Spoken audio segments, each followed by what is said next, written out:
الرحيم يا جماعه. هنبدا اهوت النجرسكو. هننزل الاول بالفراخ اول حاجه.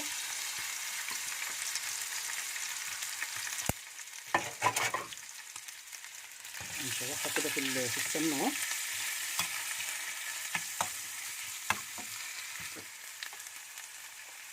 دلوقتي يا جماعه هننزل اهوت بشويه بصل على النجرسكو اهو. نقلب زي ما انتم شايفين.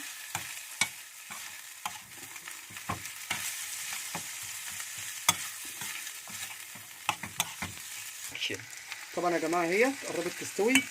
هنبدا بقى نضيف فلفل اسمر اهو،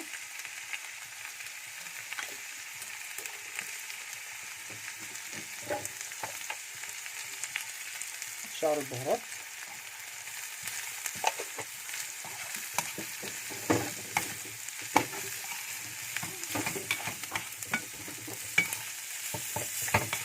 شويه كركم اهمت، شويه كركم عشان يبقى الفراخ بس ايه لونها مصفرة في الشكل العام بتاعها. خلاص وهنقلب اهو يا جماعه. وهنقلب يا جماعه اهو زي ما انتم شايفين الشكل العام بتاعها اهو. وكده تبقى هي الفراخ جاهزه تماما. دلوقتي يا جماعه هنبدا بالبشاميل. حطينا السمنه اهيت نقدحناها، وهننزل بمعلقتين دقيق اهو يا دوبك كفايه كده. اهم حاجه يا جماعه يكون السمنه مقدوحه جدا علشان الدقيق يصفر وما يكلكعش. نحمر الدقيق اهو لحد ما يبقى لونه اصفر. دلوقتي يا جماعه طبعا زي ما انتم شايفين اهو الدقيق اهو بدا يتغير لونه، بدا يصفر اهو. هنبدا ننزل عليه باللبن،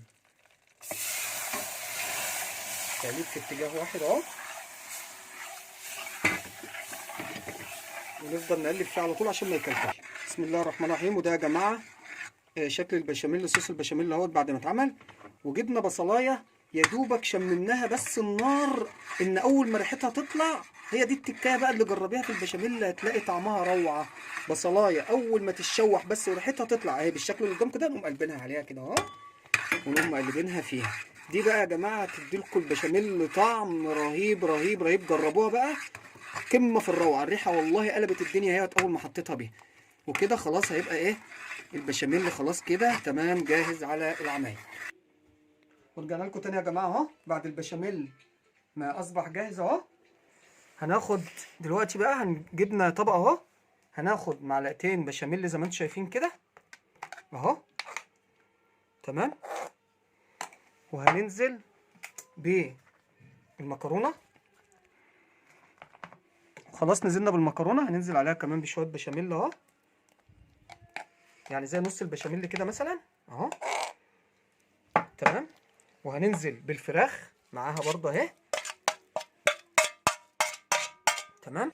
وهنحط اهو شويه زيتون اهو، مش هنكتر برضه عشان ما يبقاش باين قوي. وهنبدا بقى نقلبهم مع بعض. ودي يا جماعه بعد ما قلبناها بالبشاميل والفراخ والزيتون وجبنا اللحوم اهوت اللي احنا هنعمل فيه المكرونه، حطينا دهنا سمنه وحطينا بقسماط علشان ما تلزقش. وده بقيه البشاميل هنكسر عليه بس بيضه واحده اهي فيه اهو زي ما انتم شايفين كده يا جماعه.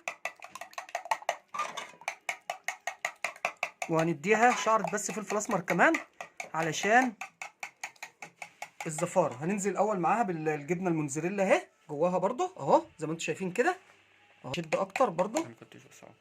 وهننزل ببقيه المكرونه، بقيه الجبنه الموتزاريلا اهي. ودلوقتي يا جماعه الفلفل الاسمر اهو حطيناه وضربنا البيضه وقلبناه وعليه الجبنه الموتزاريلا.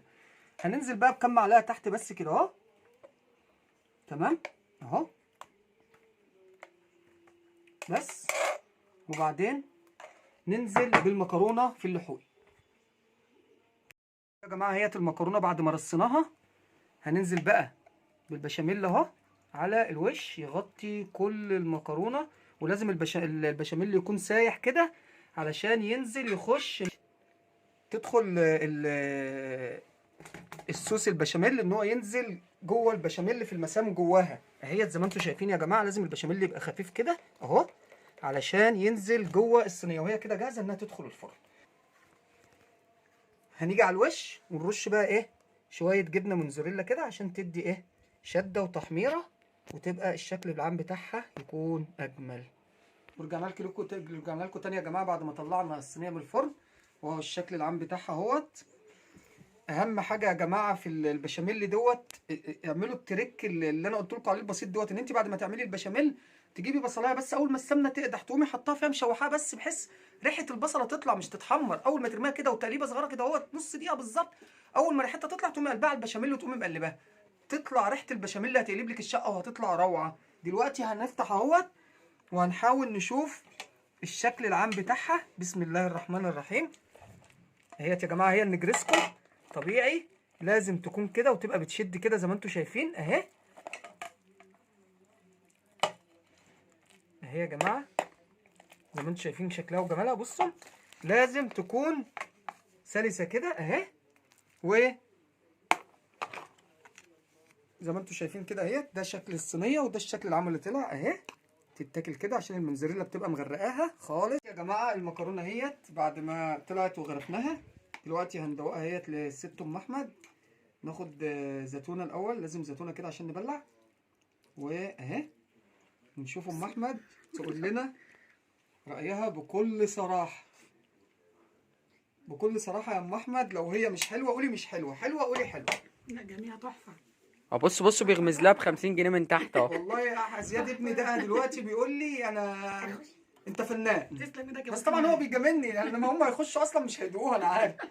طبعا يا جماعه يا رب نكون ضيوف خفاف عليكم، ويا رب ما يحرمنا من ام احمد ولا يحرم ام احمد مني، ونفضل دايما لاخر العمر مع بعض يا رب وفي سعاده. وكل رمضان ان شاء الله يجي علينا نقابلكم ونشوفكم ونلاقيكم بخير، واحنا كمان بخير، وكل سنه وانتم طيبين، ويعود عليكم الايام بالخير والرزق، ويوسع رزق كل المسلمين اجمعين يا رب. كل عام وانتم بخير.